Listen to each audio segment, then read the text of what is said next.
What's good with YouTube? You already know. Big Flocka with a convict's perspective, and I'm smashing, dashing, sliding on through with a little bit of energy. Please hit the like, subscribe, comment, do all those things to help support this channel, and hit that bell notification for future fire content.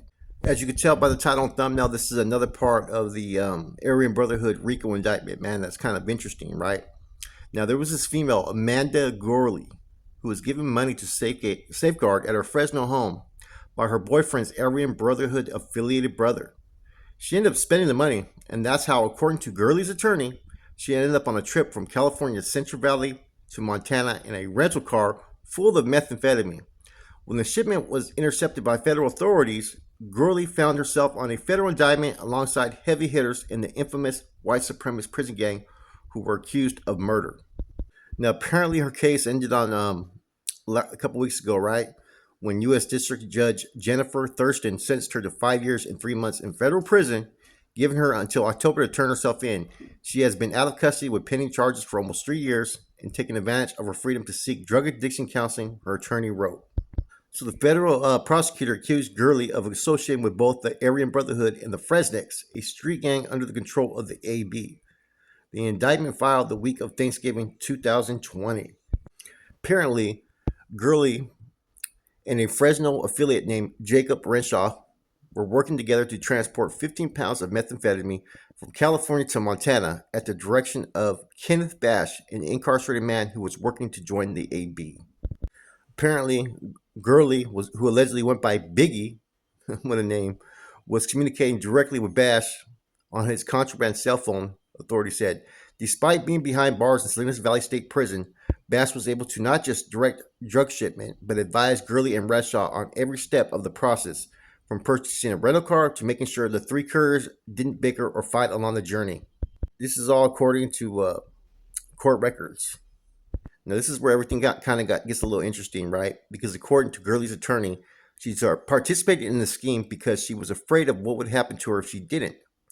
After Gurley spent the money she was supposed to safeguard, the Aryan Brotherhood sent someone to her house and basically let her know what her boyfriend's brother was capable of and told her that she would need to do a favor for the source of the money she spent. Further, the defense attorney Steve Crawford wrote that during the trip to Montana, Gurley won enough money at a Nevada casino to pay Bash. Now, apparently, to pay him back, right? And then she wanted to go back to Fresno right then and there. The other two couriers continued toward Montana but made it as far as Utah, where authorities stopped the car, found the drugs, and arrested everyone. It is clear from the facts and discovery in this case that Miss Gurley was under a lot of pressure to take part in this illegal activity due to the fear she had for her life. After the indictment was filed, prosecutors revealed that they had been wiretapping Bash's prison cell phone and intercepted many conversations about drug shipments, plots, violence, and gang politics, according to court records. Since 2020, the case has evolved to include incarcerated Aryan Brotherhood members and associates who allegedly conspired to commit 6 murders, 2 in prisons, and 2 out there on the streets.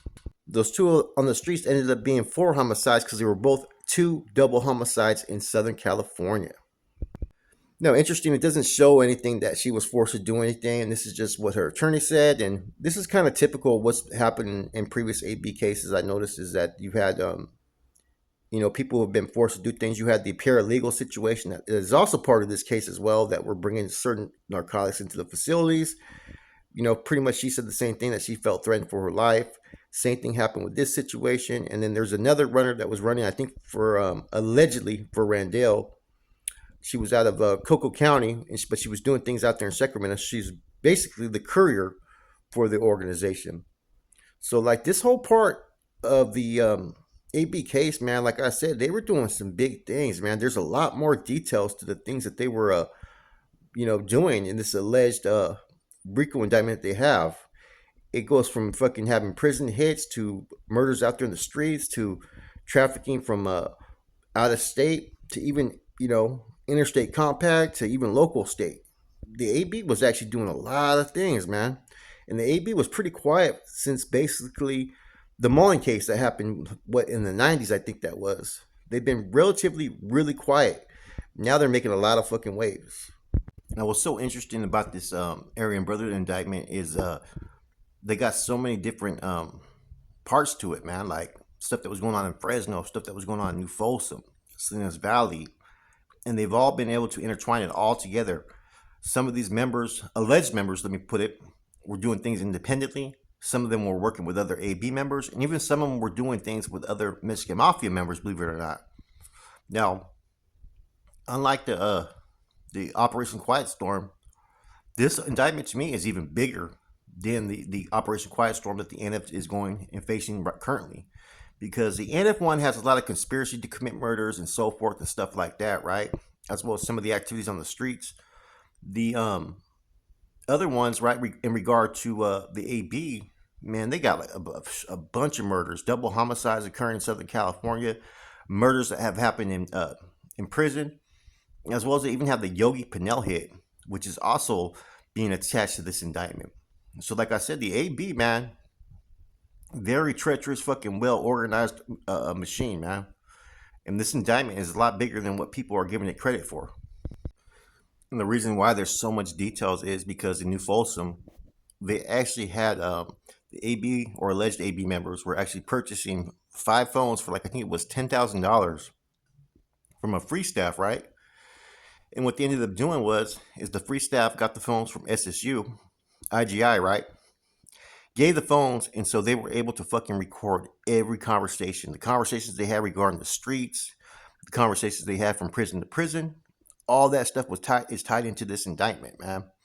And I don't know if they have any recordings when it comes to Operation Quiet Storm, but the magnitude and level that the AB was functioning on, man, like I said, there's a lot of moving parts to this fucking indictment, man, that if you really research it and look into it, man, they were doing things on a fucking high scale level. They weren't playing around. Now, this woman, I don't know why she would even think it would be okay to spend money that, didn't belong to her. This kind of reminds me of a situation that happened out there in Fremont, prior to Operation Valley Star. There was an individual that was assisting the East Bay Regiment. That was Salinas. His name was Mo from Fremont, right? Mo, I know this because I used to meet up with him when I was doing business transactions with Salinas back then, right? Or actually with Gabe. And what this dude ended up doing is he took the money from the regiment, went to fucking Reno and gambled it and lost every fucking dollar, man.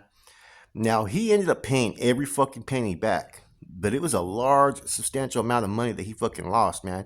And this kind of mirrors the same thing that what this broad did. She seen the money. As you can tell, she went to Reno and won all kinds of money back. She liked to gamble. And, come on, what? Gambling and fucking tweaking work hand in hand. So when you're trusting tweakers with money, dope, right? And whatnot, there's always a chance that they may fuck it off on some scratchers or even going to the casino, man, because it's happened time and time again. People have actually been deemed no good over shit like this, man. And this is what it seems like this broad was doing. She wants some money, and then she decided to quit. But how did she spend the money? What'd she spend the money on? Because they were already involved in the narcotics trade, and so it's kind of like I said, an excuse I see for her to try to justify the reasons why she had to fucking get involved. I think she knew all along probably what she was involved in, but hey, that's neither here nor there. The judge still sentenced her to 5 years. The case was with a Christian Demare and a Kevin McNamara, I believe his name is, right? He's an attorney. They also got indicted in this indictment on a whole separate cases that intertwines with this indictment. Now, apparently, this Christian Demare, who's a paralegal, is married to a Charles Boots Demare, a skinhead who was doing time in Salinas Valley. But she has the same story too, though, right? Is that she was fearful of her life and what she was doing, and that she was only doing it because she feared for reprisal actions that could come from her husband. So the same story that this lady has is the same story that basically this girlie has, right? So either there's some truth to it, or this is what they were told to say. I don't know. You know what I'm saying? I just find it kind of interesting that you have two similar situations that the same type of answer is being given when why did you do it? Both of them felt that they were forced and feared for their life, and is why that they did it. Now the one with Christian Demare, that was being done for an Aryan Brotherhood member named William Sylvester, I believe that was his name, right? So like I said, there's all kinds of different moving parts to this indictment, man. That's fucking crazy, man. Anyway, sorry my spiel is going to be a little short one, man. I'm still out on vacation. I have some stuff I have to attend to. I'll be back home on Sunday, I believe. I hope everybody has a positive, productive, and blessed weekend. Keep it pushing, keep it moving. With that said, boy Flacco, a convict's perspective, I'm gone.